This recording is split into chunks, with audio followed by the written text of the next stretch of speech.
बताया कि जो भी अगर गुटखा नहीं खाता होगा, वो भी अगर गुटखा ले रहा होगा ना, तो दुकानदार उसे गुटखा ना दे, जिससे कि और ज्यादा लोग ना बढ़े चीजें खाने वाले। अब ऐसे लोगों में आपको क्या लग रहा है कि आपको लग रहा है कि ये लोगों को अपने आप तो लगती नहीं आदत। अब मान लो किसी दोस्त ने खाया, उसने अपने दोस्त को चखा दिया, तो उससे धीरे धीरे करके लोगों की आदत बनती है।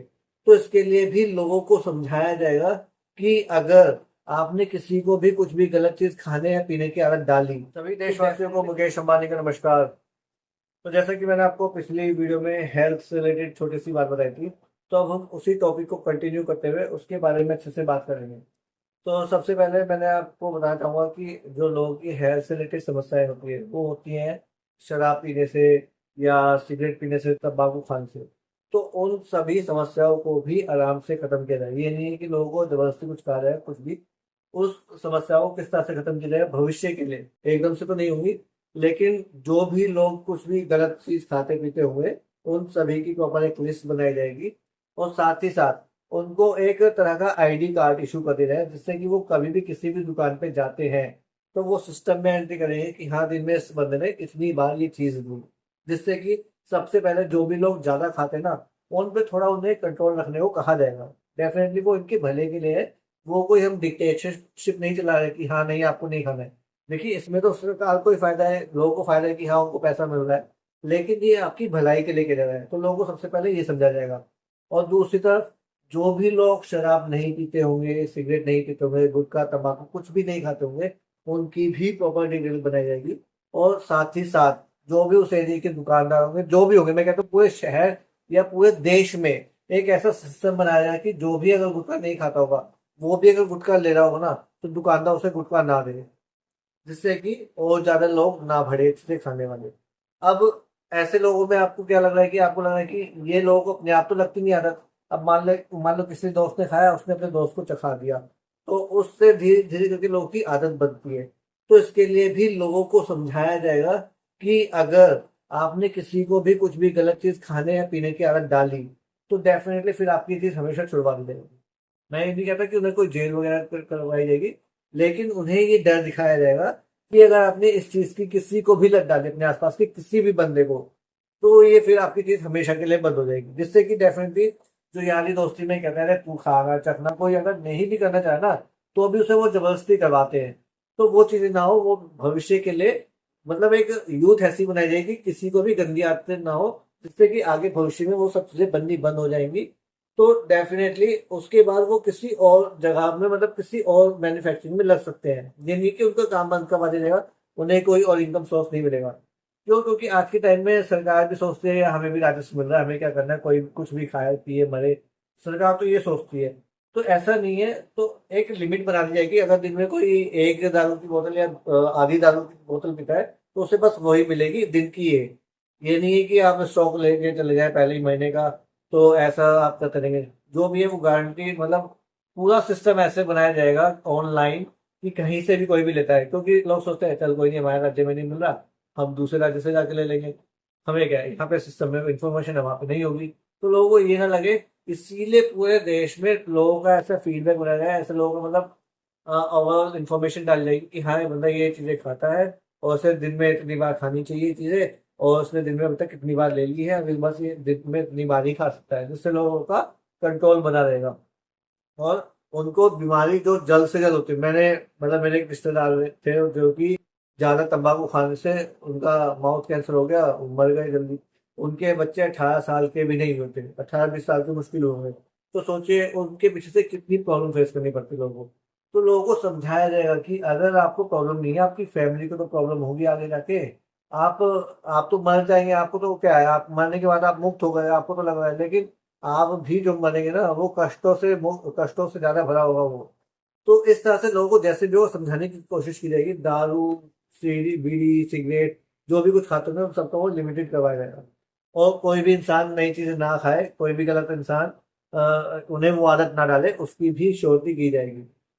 और साथ ही साथ अब हम दूसरी खाने पीने की चीजें देखते हैं, जैसे कोई चिप्स हो गया, या कोई फ्रूटी हो गई, या कोई कोल्ड ड्रिंक हो गई। अब उसमें लोगों को लगता है हेल्दी चीज है, कोई चीज कहते हैं ना हेल्दी है, ये चिप्स हेल्दी है। तो वहां उन सभी फैक्ट्रियों में जाके देखा जाएगा उनका मेकिंग प्रोसेस कैसा है, जो भी उसमें डाल रहे हैं इंग्रेडिएंट्स वगैरह, वो क्या सब वो सही है नहीं है। इसके लिए देखिए मैंने क्या है कि मुझे सब चीज़ें की जानकारी होगी, जो भी ज़्यादा नॉलेजेबल बंदे होंगे, जो भी मेरे भरोसे के बंदे होंगे, डेफिनेटली देखिए हर एक इंसान तो दुनिया में गलत होता नहीं है। इंसान कुछ देखने से ही पता लग जाता है कि हाँ, ये बहुत सही इंसान है और ये किसी भी तरह का गलत काम में इन्वॉल्व नहीं हुआ। तो ऐसे लोगों को ले जाया जाएगा बेकिंग प्रोसेस के लिए। वो चेक करेंगे कि क्या इंग्रेडिएंट्स बना रहे हैं, किस तरह से बना रहे हैं, क्या वो मशीनें गंदी है, और कुछ भी है, कैसे भी है, वो सब उनका प्रॉपर हाइजीन चेक किया जाएगा। उसके बाद अगर सही लगता होगा तो हाँ, उन्हें वो बनाने दिया जाएगा। अगर कोई चीज़ अनहेल्दी, जैसे बहुत से चिप्स हो गए आप देखते हैं, तो वो लोग खाते हैं तो ज़्यादा उन पे मोटापा बढ़ता है। आलू के चिप्स हो, भले कुछ भी हो, मैं कहता हूँ आलू भी मोटापा ही करता है अगर हम खाली आलू भी खाते हैं तो वो सब चीज़ें लोगों को बनाने को बंद किया जाएगा। और जो भी अच्छी चीज़ होगी, अभी मुझे नहीं पता है कि कौन सी अच्छी चीज हो सकती है, कौन सी नहीं हो सकती है, लेकिन डेफिनेटली अगर हम उसके उपाय भी निकालना चाहें ना, तो वो हेल्दी चीजों के भी हम उपाय निकाल सकते हैं। जो हेल्दी ड्रिंक्स वगैरह होती है, अब हम फ्रूटी में भी देखते हैं, बहुत अच्छी है, लेकिन उसमें क्या क्या चीजें मिली होती है, मैंने एक वीडियो देखी थी, तो बहुत मतलब अच्छा नहीं लगा था। तो उसमें हमें पीने में अच्छी लगती है, तो जरूरी नहीं कि वो बनने में सही हो या कुछ भी मतलब गड़बड़ी ना हो, ऐसा नहीं हो सकता। कई बार हम देखते भी वीडियोस में कि किसने फ्रूटी का पैकेट खोला, वहां पे कीड़े थे इतने, और वो तो उसने अच्छे से खोली। तो ऐसी चीजें ना बहुत मतलब कई चीजें ऐसी होती है कई बार कि हम सोच भी नहीं सकते कि ऐसी चीजों में ये भी होता है। तो वो सब चीजें मेक श्योर की जाएंगी।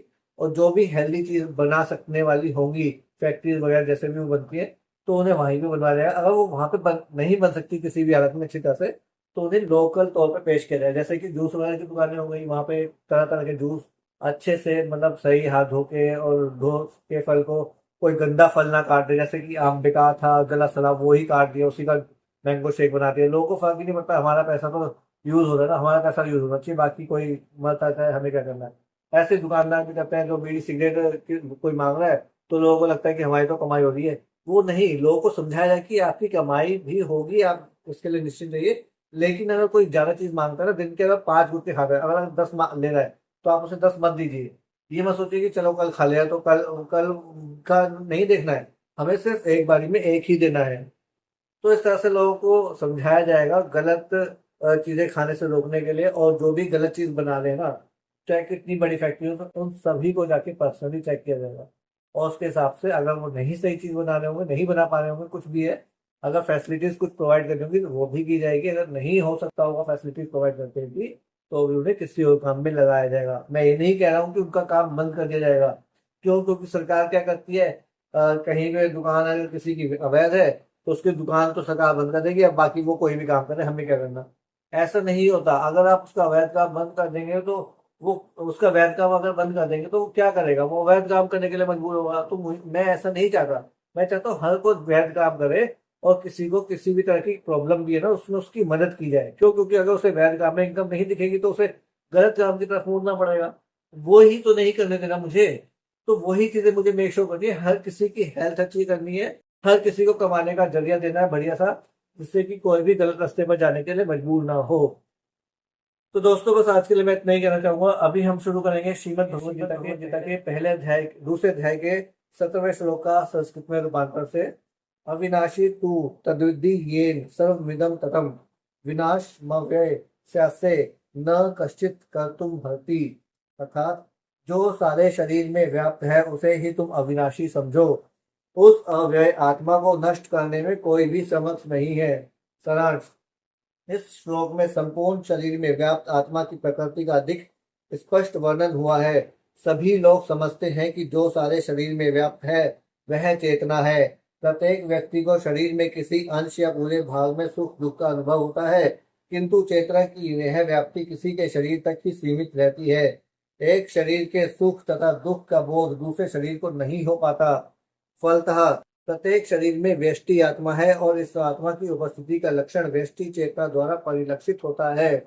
इस आत्मा को बाल के अग्रभाग के 10,000वें भाग के तुल्य बताया जाता है। श्वेताश्वतर उपनिषद में इसकी पुष्टि हुई है। बालग्रशत भागस्य शतधा कल्पितस्य च भागो जीवः स विज्ञेय स चानन्त्याय कल्पते। अर्थात यदि बाल के अग्रभाग को 100 भागों में विभाजित किया जाए, और फिर इनमें से प्रत्येक भाग को 100 भागों में विभाजित किया जाए, तो इस तरह के प्रत्येक भाग की माप आत्मा का परिमाप है। इसी प्रकार यही कथन निम्नलिखित श्लोक में मिलता है। केशाग्रश भागस्य शतांशः सात्राशात्मकः जीवः सूक्ष्म स्वरूपो अयम संख्यातीतो ही चित्कणः। अर्थात आत्मा के परमाणुओं के अनंत कण है जो माप में बाल के अगले भाग तथा नोक के 10,000वें भाग के बराबर है। इस प्रकार आत्मा का प्रत्येक कण भौतिक परमाणुओं से भी छोटा है और ऐसे असंख्य कण है। यह अत्यंत लघु आत्मस्फुलिंग भौतिक शरीर का मूल आधार है और इस आत्मस्फुलिंग का प्रभाव सारे शरीर में उसी तरह व्याप्त है जिस प्रकार किसी औषधि का प्रभाव व्याप्त रहता है। आत्मा की यह धारा अर्थात विद्युत धारा सारे शरीर में चेतना के रूप में अनुभव की जाती है और यही आत्मा के अस्तित्व का प्रमाण है। सामान्य से सामान्य व्यक्ति भी समझ सकता है कि यह भौतिक शरीर चेतना रहित होने पर मृतक हो जाता है और शरीर में इस चेतना को किसी भी भौतिक उपचार से वापस नहीं लाया जा सकता। अतः यह चेतना भौतिक संयोग के फलस्वरूप नहीं है अपितु आत्मा के कारण है। मुंडक उपनिषद में सूक्ष्म अर्थात परमाणविक आत्मा की ओर अधिक विवेचना हुई है। एषो अणुरात्मा चेतसा वेदित व्ययो यस्मिन् प्राणः पश्धा संविवेश प्राणश्चितम सर्वमोतम प्रजानाम यस्मिन् विशुद्धे विभव तेज आत्मा। अर्थात आत्मा आकार में अणु तुल्य है जिसे पूर्ण बुद्धि के द्वारा जाना जा सकता है। यह अणु आत्मा 5 प्रकार के प्राणों में तैर रहा है, प्राण, अपान, व्यान, समान तथा उदान। यह हृदय के भीतर स्थित है और देहधारी जीव के पूरे शरीर में अपने प्रभाव का विस्तार करता है। जब आत्मा को 5 वायुओं के कल्मश से शुद्ध कर लिया जाता है तो इसका आध्यात्मिक प्रभाव प्रकट होता है। हठ योग का प्रयोजन विविध आसनों द्वारा उन 5 प्रकार के प्राणों को नियंत्रित करना है जो आत्मा को घेरे हुए हैं। यह योग किसी भौतिक लाभ के लिए नहीं अपितु भौतिक आकाश के बंधन से अणु आत्मा की मुक्ति के लिए किया जाता है। इस प्रकार अणु आत्मा को सारे वैदिक साहित्य ने स्वीकारा है और प्रत्येक बुद्धिमान व्यक्ति अपने व्यवहारिक अनुभव से इसका प्रत्यक्ष अनुभव करता है। केवल मूर्ख व्यक्ति ही इस अणु आत्मा को सर्वव्यापी विष्णु तत्व के रूप में सोच सकता है। अणु आत्मा का प्रभाव पूरे शरीर में व्याप्त हो सकता है। मुंडक उपनिषद के अनुसार यह अणु आत्मा प्रत्येक जीव के हृदय में स्थित है और चूंकि भौतिक विज्ञानी इस अणु आत्मा को माप सकने में असमर्थ है अतः उनमें से कुछ यह अनुभव करते हैं कि आत्मा है ही नहीं। व्यष्टि आत्मा तो निसंदेह परमात्मा के साथ साथ हृदय में है और इसीलिए शारीरिक गतियों की सारी शक्ति शरीर के इसी भाग से उद्भूत है। जो लाल रक्त कण फेफड़ों से ऑक्सीजन ले जाते हैं वे आत्मा से ही शक्ति प्राप्त करते हैं। अतः जब आत्मा इस स्थान से निकल जाता है तो रक्तोत्पादक संलयन अर्थात फ्यूजन बंद हो जाता है। औषधि विज्ञान लाल रक्त कणों की महत्ता को तो स्वीकार करता है किंतु वह यह निश्चित नहीं कर पाता कि शक्ति का स्रोत आत्मा है। जो भी हो औषधि विज्ञान यह स्वीकार करता है कि शरीर की सारी शक्ति का उद्गम स्थल हृदय है। पूर्ण आत्मा के ऐसे अणु कणों की तुलना सूर्य प्रकाश के कणों से की जाती है। इस सूर्य प्रकाश में असंख्य तेजोमय अणु होते हैं। इसी प्रकार परमेश्वर के अंश उनकी किरणों के परमाणु स्फुलिंग है और प्रभा या पराशक्ति कहलाते हैं। अतः चाहे कोई वैदिक ज्ञान का अनुगामी हो या आधुनिक विज्ञान का, वह शरीर में आत्मा के अस्तित्व को नकार नहीं सकता। भगवान ने स्वयं भगवत गीता में आत्मा के इस विज्ञान का विशद वर्णन किया है।